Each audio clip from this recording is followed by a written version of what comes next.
Dear students, आज के इस लेक्चर में हम 12वीं क्लास का गणित का 9वां अध्याय अवकल समीकरण यानी डिफरेंशियल इक्वेशन की शुरुआत कर रहे हैं। तो डियर स्टूडेंट्स, आज के इस लेक्चर में हम 9.1 प्रश्नावली के बारे में बेसिक जानकारी हासिल करेंगे और इसी प्रश्नावली के उदाहरण हल करेंगे।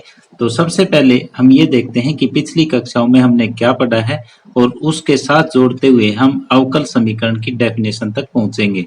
तो जैसे हमने समीकरण के बारे में पढ़ा हुआ है कि x² माइनस 3x प्लस 3 बराबर 0, ये एक समीकरण है। इसी तरह से इस समीकरण को हम हल करना भी जानते हैं। हमने और इस टाइप की भी समीकरण पढ़ी है, जैसे sin x plus cos x बराबर 0, या फिर ये एक चर में समीकरण थी, जैसे इसका चर था वो एक ही था x, ये द्विघात समीकरण, ये त्रिकोणमितीय समीकरण और ये रैखिक समीकरण है, लेकिन दो चरों का रैखिक समीकरण है। तो इन समीकरणों के बारे में हमने पहले पढ़ा है। या यहाँ पे क्या है, या तो ये एक चर की है या एक से अधिक चर की है। तो ये एक चर का द्विघात समीकरण है, एक चर का द्विघात समीकरण, और ये त्रिकोणमितीय समीकरण।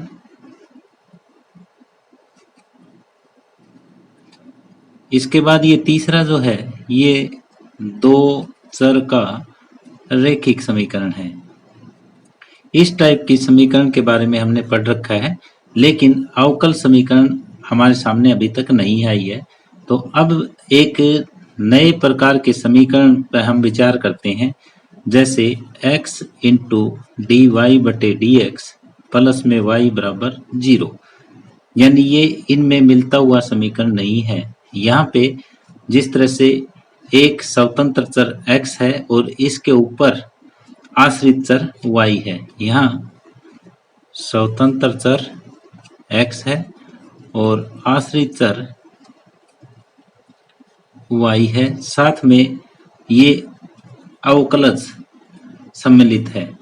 यानी एक ऐसी समीकरण जिसमें अवकलज सम्मिलित हो तो वो अवकल समीकरण कहलाता है। और इस समीकरण में एक स्वतंत्र चर होता है और उस पर दूसरा आश्रित चर y होता है। तो ये डेफिनेशन पे मैं पहुंच चुका हूं अब, कि एक ऐसी समीकरण जिसमें क्या हो, एक स्वतंत्र चर के सापेक्ष आश्रित चर के अवकलज सम्मिलित हो, जिसमें एक स्वतंत्र चर के साथ आश्रित चर के अवकलज शामिल हो। एक ऐसी समीकरण जिसमें एक स्वतंत्र चर के साथ अवकलज यानी आश्रित चर के अवकलज शामिल हो तो क्या कहलाती है, ये अवकल समीकरण कहलाती है। अब मैं इसको थोड़ा आसान तरीके से बताता हूं कि एक ऐसी समीकरण जिसमें अवकलज शामिल हो वो अवकल समीकरण कहलाती है। इसमें एक आश्रित चर होता है, एक स्वतंत्र चर होता है। तो अब आप इन तीनों चीजों को जोड़ोगे, स्वतंत्र चर, आश्रित चर, अवकलज समीकरण, इन सभी को जोड़ के जब एक आप लैंग्वेज बनाओगे तो इसकी डेफिनेशन आपके सामने आ जाएगी कि एक ऐसी समीकरण जिसमें एक स्वतंत्र चर के साथ एक आश्रित चर के अवकलज शामिल हो तो वो अवकल समीकरण कहलाती है। तो ये थी अवकल समीकरण की डेफिनेशन। अब अवकल समीकरण और किस टाइप की हो सकती है, जैसे मैंने ये एक उदाहरण लिया है, तो इस टाइप की एक अवकल समीकरण और भी हो सकती है, 2 into d square y by d x square plus में d y by d x का स्केयर बराबर कुछ भी आप कांस्टेंट लिख सकते हो। तो ये भी एक अवकल समीकरण है, ये सामान्य अवकल समीकरण है। अब मैंने बताया कि इस टाइप की जो अवकल समीकरण होती है वो सामान्य अवकल समीकरण कहलाती है। तो अब आपके दिमाग में ये जरूर चीज आई होगी कि सर ने ये सामान्य अवकल समीकरण क्यों कह दिया। तो अब समीकरण जो अवकल समीकरणों के प्रकार है उसमें जाएंगे, फिर आपको क्लियर होगा कि इसको मैंने सामान्य अवकल समीकरण क्यों कहा है। अवकल समीकरणों के प्रकार, अवकल समीकरण है वो दो प्रकार की होती है, एक सामान्य अवकल समीकरण और दूसरी आंशिक अवकल समीकरण। अब सामान्य अवकल समीकरण कौन सी होती है? एक ऐसी समीकरण जिसमें एक स्वतंत्र चर के साथ आश्रित चर के अवकलज शामिल हों। यानी यहाँ क्या होता है, एक स्वतंत्र चर के साथ आश्रित चर के अवकलज शामिल होते हैं।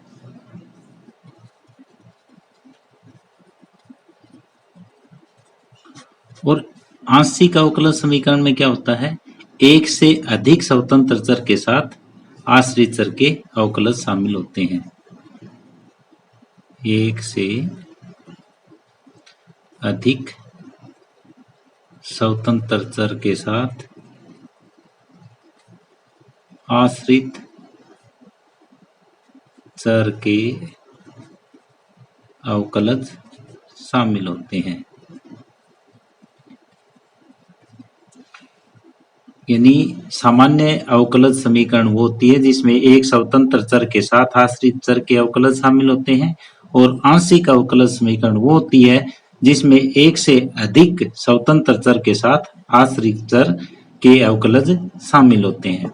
तो यहाँ अब तक मैंने आपको ये चीजें बताई है वो आप ध्यान से देखो कि छोटी क्लासेस में हमने विभिन्न प्रकार के समीकरणों के बारे में पढ़ा है, जैसे एक चर का रैखिक समीकरण, दो चर का रैखिक समीकरण, द्विघात समीकरण, त्रिकोणमितीय समीकरण, इन सभी समीकरणों के बारे में हमने पढ़ा है। जैसे पहले ये एक चर का द्विघात समीकरण था, ये त्रिकोणमितीय समीकरण था, ये दो चर का रैखिक समीकरण था, इन सभी के बारे में हमने पढ़ रखा है। लेकिन इस टाइप की समीकरण के बारे में हमने नहीं पढ़ा है जिसमें अवकलज भी शामिल हो। यानी यहाँ पे एक स्वतंत्र चर x है और उस पर आश्रित चर y है। तो एक ऐसी समीकरण जिसमें एक स्वतंत्र चर के साथ एक आश्रित चर के अवकलज शामिल हो तो वो अवकलज समीकरण कहलाती है। और सीधी सी भाषा में हम ये कह सकते हैं, एक ऐसी समीकरण जिसमें अवकलज शामिल हो वो अवकल समीकरण कहलाएगी। तो इसका मैंने एक और उदाहरण यहाँ पे दिया था, और इस समीकरण को और जो ये इससे ऊपर वाली समीकरण है, इन दोनों समीकरणों को मैंने कहा था कि ये सामान्य अवकल समीकरण है।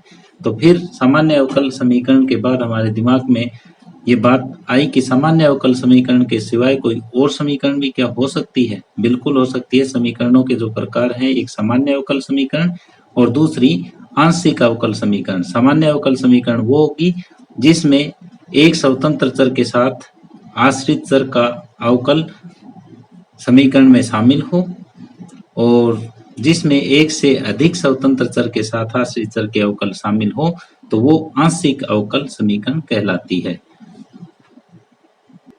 अब अवकलजों के संकेतों के बारे में आपके साथ कुछ डिस्कशन मैं करूंगा। अवकलजों के संकेत, इनके बारे में मैं आपसे डिस्कस करूंगा।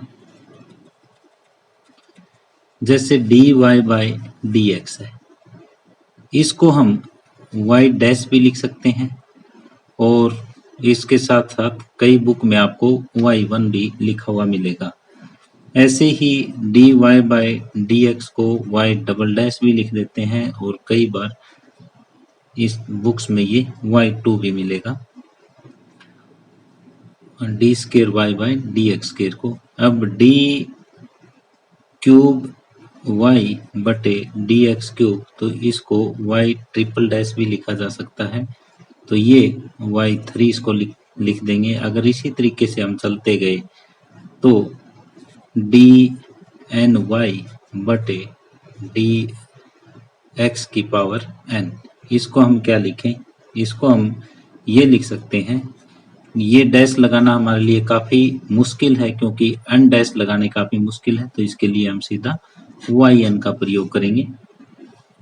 तो यदि आपको कहीं y डैश मिलता है तो इसका मतलब पहला अवकलज है, y डबल डैश मिलता है तो इसका मतलब दूसरा अवकलज है, y ट्रिपल डैश मिलता है तो इसका मतलब तीसरा अवकलज है। इसी तरह से यदि y1 कहीं पे लिखा हुआ है उसका मतलब पहला अवकलज, y2 का मतलब दूसरा अवकलज, y3 का मतलब तीसरा अवकलज और yn का मतलब nवां अवकलज। डियर स्टूडेंट्स, अब हम अवकल समीकरण की कोटि के बारे में डिस्कस करेंगे, यानी ऑर्डर ऑफ डिफरेंशियल इक्वेशन क्या होता है, यानी अवकल समीकरण की कोटि क्या होती है, ये डिस्कस करेंगे। तो यहाँ मैंने एक छोटी सी डेफिनेशन लिखी है अवकल समीकरण की कोटि के लिए। किसी अवकल समीकरण की कोटि उस अवकल समीकरण में उच्चतम कोटि के अवकलज के बराबर होती है। जो उच्चतम कोटि का अवकलज होता है, जो उच्चतम कोटि के अवकलज की कोटि होती है, वही उस अवकल समीकरण की कोटि होगी। जैसे मैं यहाँ पे एक एग्जांपल ले रहा हूँ, यानी जो हाईएस्ट ऑर्डर डेरिवेटिव है वही ऑर्डर उस डिफरेंशियल इक्वेशन का होगा। यहाँ एक एग्जांपल ले रहा हूँ, डी वाई बटे डी एक्स बराबर ई पावर एक्स। तो यहाँ कितने ऑर्डर का डेरिवेटिव है, यहाँ ये एक ऑर्डर का डेरिवेटिव है, यानी पहला अवकलज यहाँ पे है। तो यदि पहला अवकलज है तो इसकी कोटि एक है। तो यहाँ जो उच्चतम कोटि का अवकलज है वो है dy बाई डी एक्स। यहाँ उच्चतम कोटि का अवकलज वो क्या है, वो है dy बटे डी एक्स, और इसकी कोटि कितनी है, इसकी कोटि है एक। तो इसलिए इस पूरी अवकल समीकरण की कोटि कितनी हो जाएगी, एक होगी। अब एक और एग्जांपल मैं लेता हूं कि डी स्क्वायर वाई बटे डी एक्स स्क्वायर प्लस में d y by d x और बराबर 3, मैंने ये ले लिया। अब यहाँ पे उच्चतम कोटि का अवकलज कौन सा है, d square y by d x square है। ये देखो यहाँ उच्चतम कोटि का अवकलज वो है d square y by d x square. इसकी कोटि कितनी है, इसकी कोटि है वो 2 है, कोटि 2 है। तो इस पूरी अवकल समीकरण की कोटि भी 2 होगी। तो अतः इस समीकरण की कोटि 2 होगी। ये आपको समझ आ गया होगा। एक एग्जांपल और लेता हूँ, उससे बहुत अच्छी तरह से आप कोटि ज्ञात करना सीख जाएंगे किसी भी अवकल समीकरण की। एक एग्जांपल मैंने और लिया है यहाँ पे, वो है डी क्यूब वाई बटे डी एक्स क्यूब प्लस में x square d square y by d x square, इसकी पावर मैंने 3 लिखी बराबर 0। तो यहाँ उच्चतम कोटि का अवकलज ये है या ये है, ये देखो ये तो तीसरा अवकलज है, ये दूसरा है, तो उच्चतम कोटि का अवकलज तो ये हुआ। तो यहाँ उच्चतम कोटि का अवकलज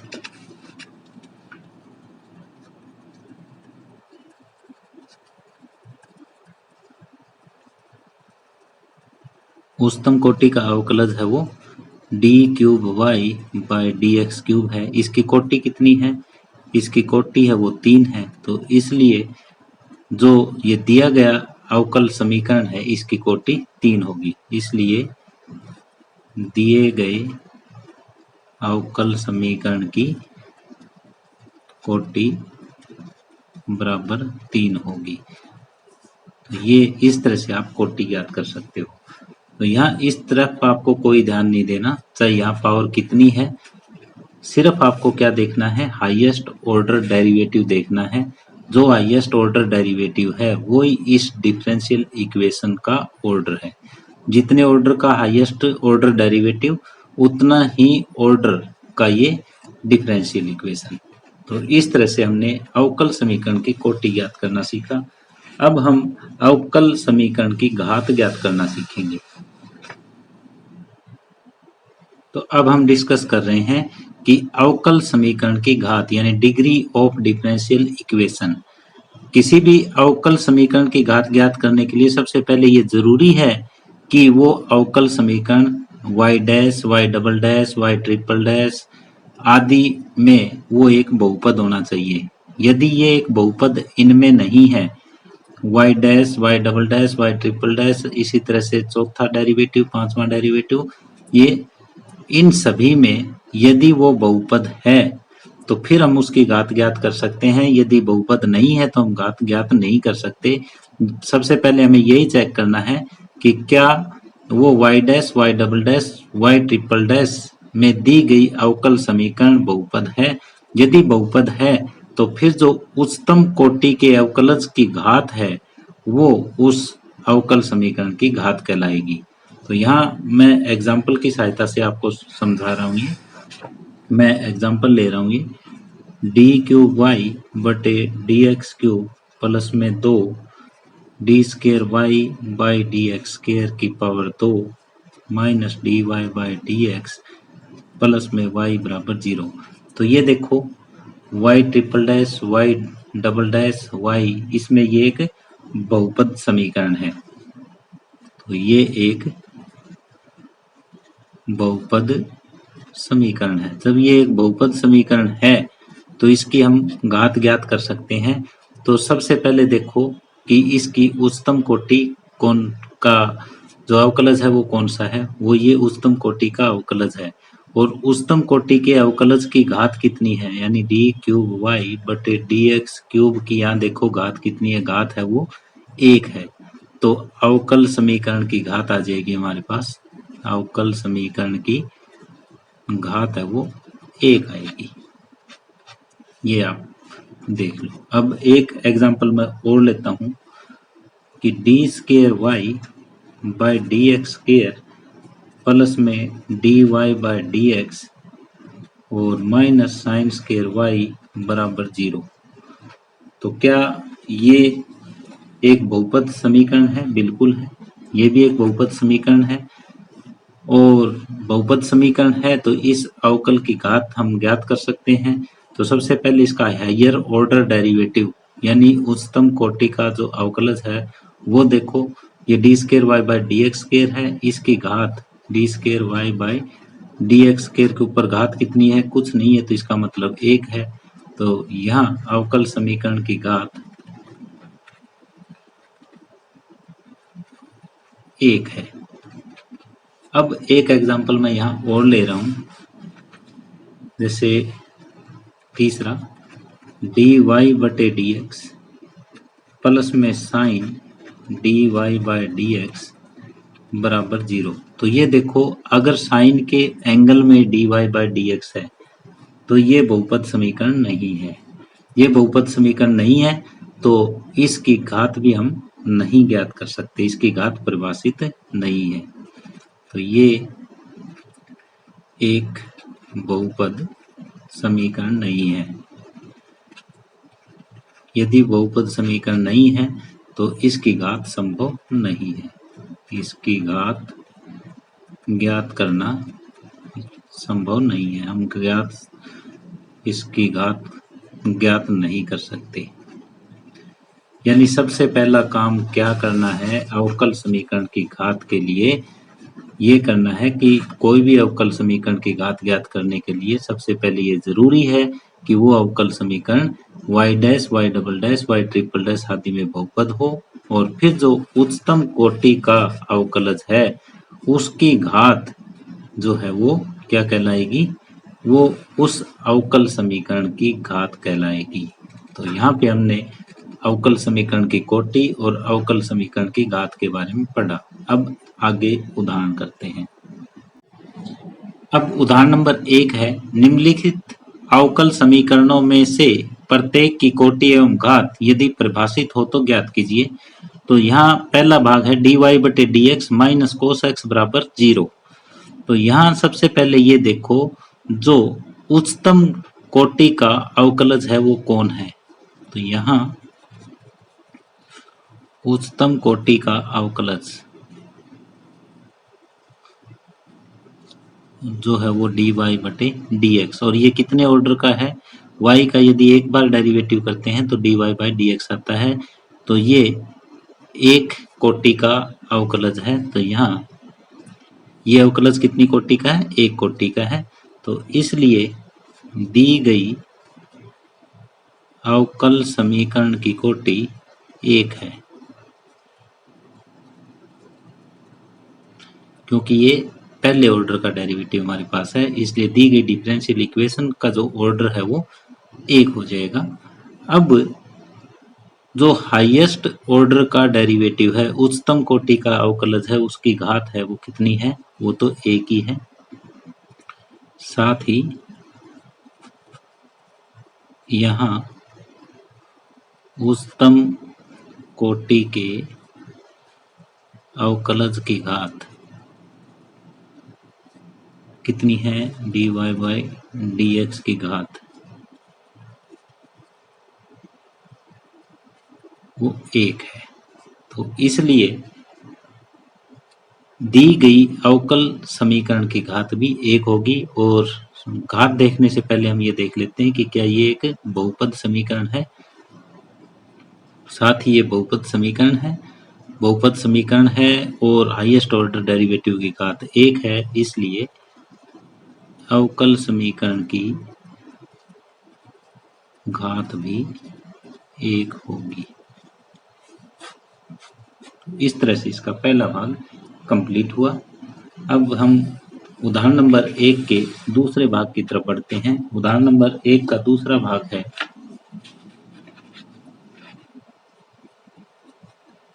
x y into d square y by d x square plus में एक्स डी वाई बटे डी एक्स का वर्ग माइनस वाई डी वाई बटे डी एक्स बराबर 0।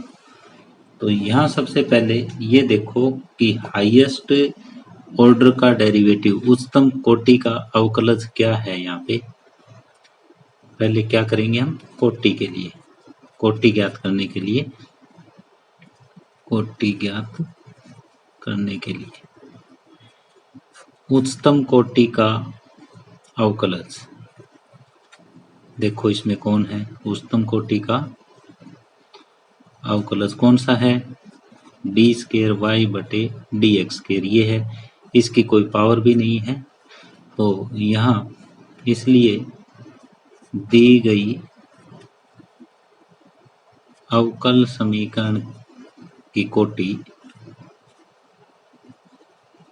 बराबर 2 है। कितने ऑर्डर का डेरिवेटिव है ये, 2 ऑर्डर का है। तो इसलिए order of given differential equation भी कितना हो जाएगा, 2 हो जाएगा। अब दूसरा क्या ज्ञात करना है हमें, घात। तो घात के लिए ये होगा कि सबसे पहले हमें ये चेक करना है दी गई अवकल समीकरण एक बहुपद समीकरण है कि नहीं है। बिल्कुल है। दी गई अवकल समीकरण एक बहुपद समीकरण है, इसलिए इसकी घात ज्ञात करना संभव है। अब जो इसके हाईएस्ट ऑर्डर की घात है, हाईएस्ट ऑर्डर की घात तो यहाँ 1 है, इसलिए उच्चतम कोटि के अवकलज की घात ही अवकल समीकरण की घात होगी। तो इसकी घात कितनी है, d square y by d x square की घात तो यहाँ पे 1 ही है, तो ये घात है वो 1 होगी। इस तरह से उदाहरण नंबर 1 का भाग दूसरा कंप्लीट हुआ। अब तीसरे भाग की तरफ हम बढ़ते हैं। तो तीसरा भाग हमें ये दे रखा है, तीसरा भाग y ट्रिपल डैश प्लस में वाई स्क्वायर प्लस में e पावर y डैश बराबर 0। तो यदि आपको ये इस तरीके से समझ ना आ रहा हो तो आप यूं भी लिख सकते हो d cube y by d x cube. एक बार मैं समझाने के लिए लिख रहा हूँ, लेकिन आपको पेपर में या कॉपी पर बिल्कुल डायरेक्ट इसी तरीके से करना है। प्लस में वाई स्क्वायर प्लस में ई वाई डैश का मतलब d y by d x. अब यहाँ पे आपको क्या करना है, सबसे पहले कोटि ज्ञात करनी है। कोटि ज्ञात करते समय हमें ये नहीं देखना कि ये बहुपद समीकरण है या नहीं है। जब हम इसकी घात ज्ञात करेंगे तभी देखेंगे बहुपद समीकरण है या नहीं। तो कोटि ज्ञात करने के लिए हम क्या करेंगे, जो उच्चतम कोटि का अवकलज है, उच्चतम कोटि का अवकलज कौन है हमारे पास, उच्चतम कोटि का अवकलज d cube y by d x cube है। और ये कितने ऑर्डर का डेरिवेटिव है, कितनी कोटि का है, ये 3 कोटि का है। तो इसलिए दी गई अवकल समीकरण की कोटि 3 होगी। अब दूसरा देखो, कोटि हमने ज्ञात कर ली। अब घात के लिए क्या है कि दी गई अवकल समीकरण एक बहुपद समीकरण होनी चाहिए, लेकिन ये देखो पावर में d y by d x है, एंगल में आ जाए जैसे sine d y by d x आ जाए तो वो बहुपद समीकरण नहीं होती। ई की पावर में आ गई तो ये भी बहुपद समीकरण नहीं है। तो यहाँ दी गई अवकल समीकरण बहुपद समीकरण नहीं है। ये बहुपद समीकरण यदि नहीं है तो इसलिए घात ज्ञात करना संभव नहीं है, या इसकी घात ज्ञात नहीं की जा सकती। तो इस तरह से उदाहरण नंबर 1 कंप्लीट हुआ। डियर स्टूडेंट्स, इसी के साथ ही आज का ये लेक्चर हम यहीं समाप्त कर रहे हैं। इससे अगले लेक्चर में हम प्रश्नावली 9.1 के प्रश्न हल करेंगे। यदि आपको ये वीडियो पसंद आई हो तो प्लीज अपने दोस्तों के साथ इसे शेयर कीजिए, लाइक कीजिए। यदि आप इस चैनल पे नए हैं या आपने अभी तक इस चैनल को सब्सक्राइब नहीं किया है तो प्लीज इस चैनल को सब्सक्राइब कर लें और बेल आइकॉन भी साथ में जरूर दबा दें ताकि आने वाले वीडियोस के नोटिफिकेशन आप तक पहुंचते रहें। धन्यवाद।